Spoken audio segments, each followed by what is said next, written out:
Troy starts this hour in Louisville, Kentucky. Troy, welcome to the EntreLeadership podcast.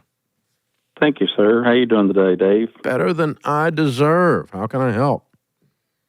Just a little bit about me. I own a towing service in Louisville. We have 20 team members. Last year's revenue was $1.7 million. We grossed, our profit was, our net was about $255. Not too bad, but we are just looking, and I need some advice on how do I find leadership that cares about the vision and value of my company to help me grow it to the next level and to also challenge me to help me grow. Okay. Well, I mean, leadership working on your team's job is not to challenge you and make you grow. It's you're already challenged, or you wouldn't even ask that question. I want leaders on my team that aren't afraid to bring something to me in an area that they see that I can work on, but for their job as overall to challenge me and make me grow that's on me. That's my job. Now, as far as how do you find them to get the people that actually care and align with the mission of the organization, now that's a different issue, and that is something you want to do. Because you don't want leaders that are not aligned with that. Because what you've got then is a leader working a job, and they're not a leader at that point. They're a boss. Right. So leaders are leading. They're showing the way. And if they don't know the way is the mission, the calling of the organization, here's what we do, here's what we believe, here's our core values, here's our mission, where we're going. And if they can't restate that, live that, lead the way in that, then by definition, they're not a leader. So how do you find those? It's harder outside the organization. If you've got people, if you've got people inside the organization that are showing themselves to have potential because by actually caring about the place, actually caring about the job. They're not just there to see how little work they can do and how much they can get paid. They're not cutting corners. They're leaning in. They want to make the place better. They're doing stuff that's really beyond what you've asked them to do just because they care. That's someone you can tap on the shoulder and start to move in a leadership direction.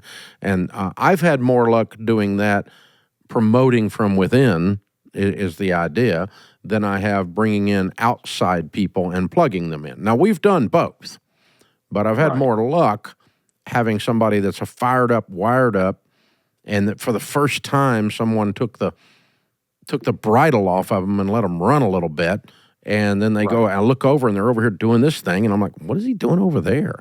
Because he can't keep him, she can't keep herself from doing better.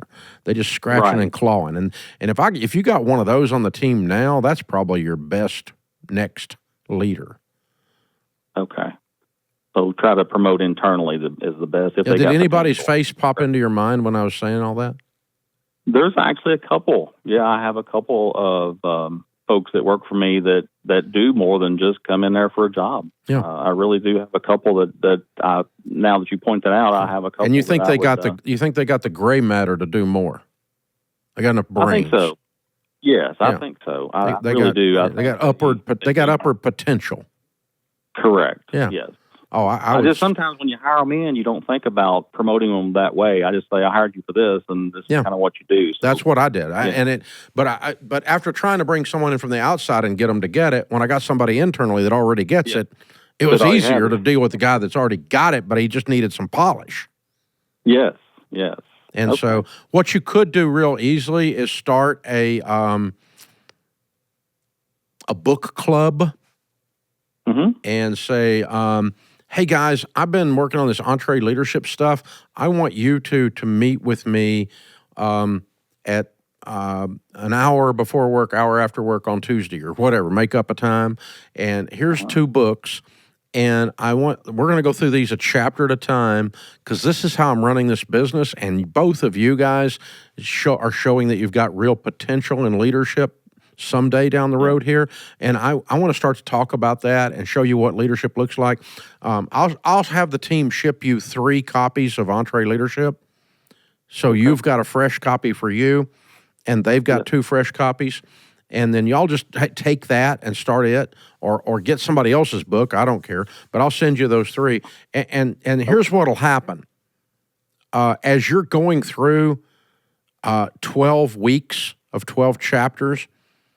It's going to start to be really clear if either one of them can do it. Yeah. Okay. And your job is to open up the conversation in this book club, and I want them to talk about what they're learning in that chapter and what it means, to what we could do differently or better around the company. And you need to shut up and let them talk, because they will. That you'll look at them and go, oh, he's a long way off, or man, he's really close. That they will. This is the ultimate interview process. Okay. Yeah, that's the angle I would take. You're a sharp guy, man. You got a good business going. You're thinking about what the next stages are. I mean, it sounds like that these days you're probably at the Pathfinder level, and you're trying to add that layer of leadership to get you on up to Trailblazer.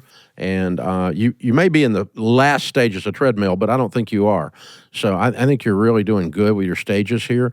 And the good news is you're thinking about what we've got to do to make this company run more efficiently from a leadership perspective, an operations perspective. And you're really doing good, Troy. You're a stud, man.